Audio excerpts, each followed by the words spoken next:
Donc, oui, ça entraînerait des coûts, c'est-à-dire pour acheter des bureaux, pour s'établir là-bas. Mais, là, vous allez me dire, ça va être qui va être là? C'est qui qu'on va envoyer? On ne va pas juste en envoyer un. Là, on rentre encore avec l'idée qu'on avait parlé des universités et des collèges. On avait pensé, dans le fond, à une sorte de compétition. Ça serait, là, on rentre. Pourquoi je rentre dans le contrôle de risque? Parce que là, dans le fond, c'est un peu à long terme. C'est pour s'établir, puis pour vraiment former la relève.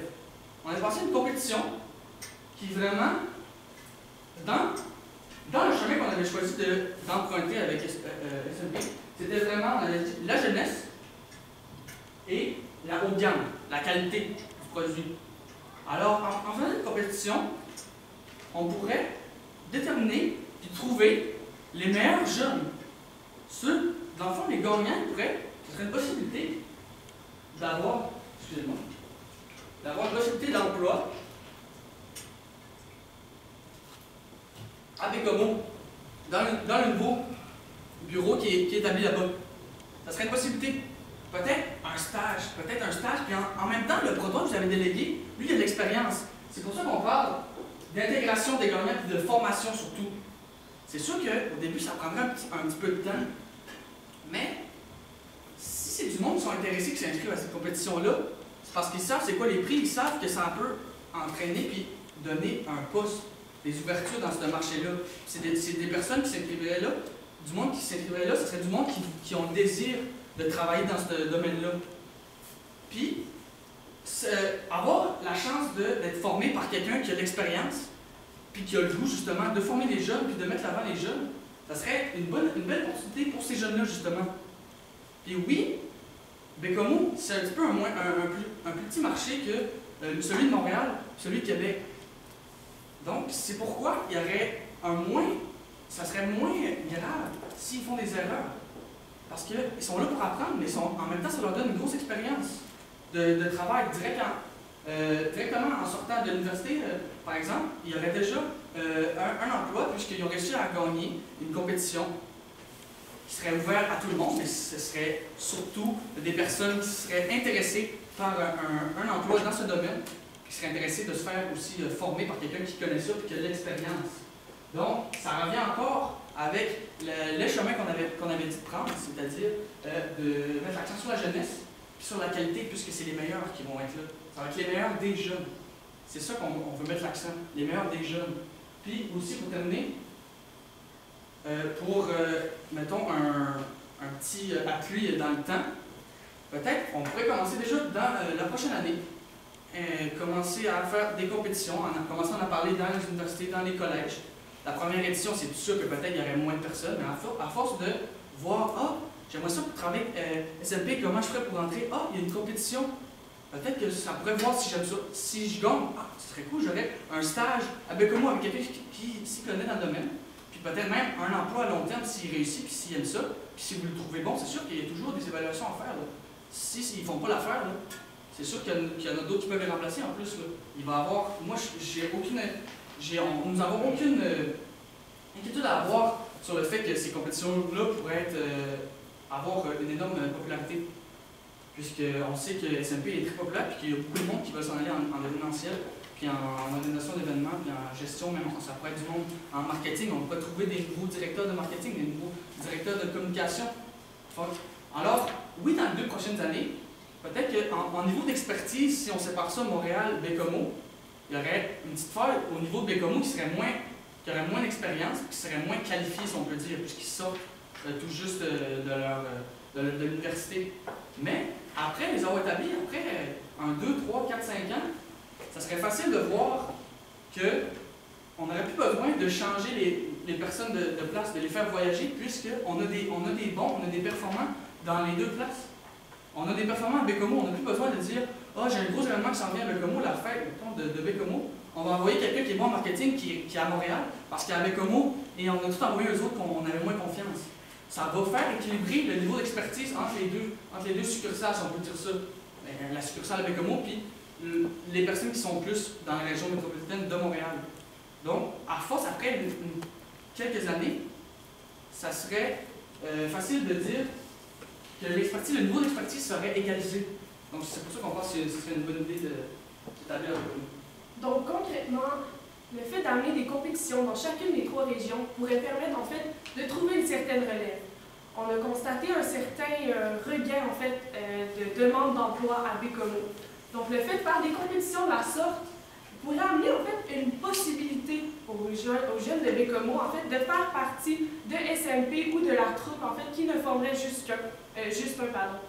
De plus, il faut constater le fait que oui, il y a moins de demandes d'emploi en fait à Bécomo, mais également peut-être que c'est à cause du fait qu'il n'y a pas la possibilité de.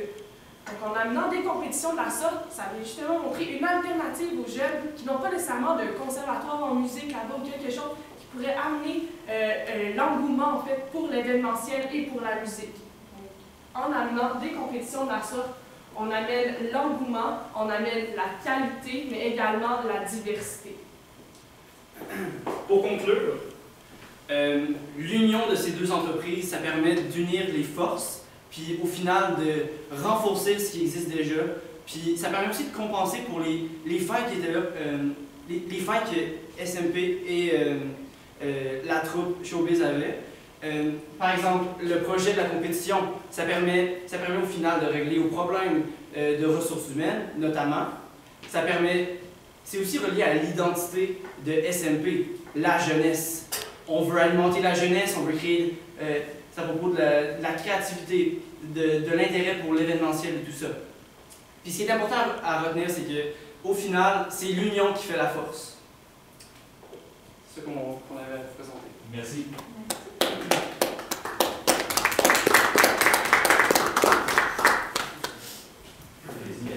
Vous avez des questions? On est ouvert à... On est prêts. Comme j'ai la direction de mon président. La question que j'ai pour vous, c'est dans l'hypothèse où vous êtes retenu, on commence par quoi? Donc, plan de match, échéancier, budget. Premièrement, le bras droit, le fameux bras droit, c'est ça qui est la priorité. Il faut le déléguer tout de suite. Puis lui, de son côté, oui, avec votre aide, il va partir puis il va se chercher des jeunes. Alors là, déjà notre projet de compétition, il va falloir commencer à y penser. Il va falloir commencer à peut-être approcher l'université, parce que c'est la jeunesse qu'on veut encore. Donc il faut déjà approcher les universités, les institutions comme les cégeps, pour s'établir, puis pour faire en sorte que les jeunes, ils connaissent SMP, puis ils connaissent l'opportunité qu'ils peuvent avoir avec cette compétition-là. Donc moi je pense que première, ça serait le bras droit, premièrement le déterminer, puis ensuite commencer à rechercher pour les bureaux dans l'emplacement de Bécomo, puis ensuite les compétitions collégiales ou universitaires. Pour continuer, Parfait, je suis prêt que tu vas y aller dessus. je vais voir si mon bras droit du président il a raison. Vous avez parlé d'ajout de main-d'œuvre, d'ajout de bureau à Bécomo. Premièrement, la main-d'œuvre, comment est-ce qu'on la finance, cet ajout de main-d'œuvre? Parce qu'actuellement, c'est une PME, on fonctionne beaucoup avec des pigistes, ça veut dire des personnes de façon temporaire. Et également, on place le bureau à Bécomo. Comment est-ce qu'on fait avec un bureau à Bécomo de développer le marché ici, Québec et également Montréal? Je peux aller encore. Dans le fond, on veut garder, oui, la direction à Montréal, mais de former. En premier, c'est sûr que si on va chercher des bureaux, qu'il n'y aura personne là-dedans, parce qu'il faut trouver justement ces jeunes-là. C'est vraiment les jeunes qui vont occuper ces bureaux-là. Puis c'est pour ça qu'on pense que placer du monde qui sont en direction, pas qui vont être permanents. C'est sûr que ceux qui vont être sous contrat, ça va être plus les techniciens, tout ça, ce que je comprends. Mais ceux qu'on veut mettre en permanent, ça va être plus sous le niveau marketing, communication, des choses de direction. Fait que les gagnants qu'on va trouver dans la compétition, ça va plus être des directeurs. Des directeurs qui vont laisser établir là-bas, qui vont être capables de gérer les affaires qui se passent là-bas, dans le coin de Bécomo. C'est pour ça qu'on. C'est vraiment, dans le fond, après le bras droit, ça va être qui les directeurs, ça va être qui les gagnants, ça va être qui les jeunes prometteurs, innovateurs dans le domaine. Il faut trouver. Et pourquoi est-ce qu'on l'établirait seulement à Bécomo si on a des activités à Québec? En fait, ma question est, comment est-ce qu'on gère les activités qui sont à Québec et Montréal, un peu loin? Continuer de le gérer ici. Puis, c'est comme ça qu'on a dit, c'est en déléguant la partie de Bécomo. ça vous enlèverait une partie de la tâche. Puis c'est en les déléguant à ces jeunes-là. La partie de Québec, ça continuerait d'être vous.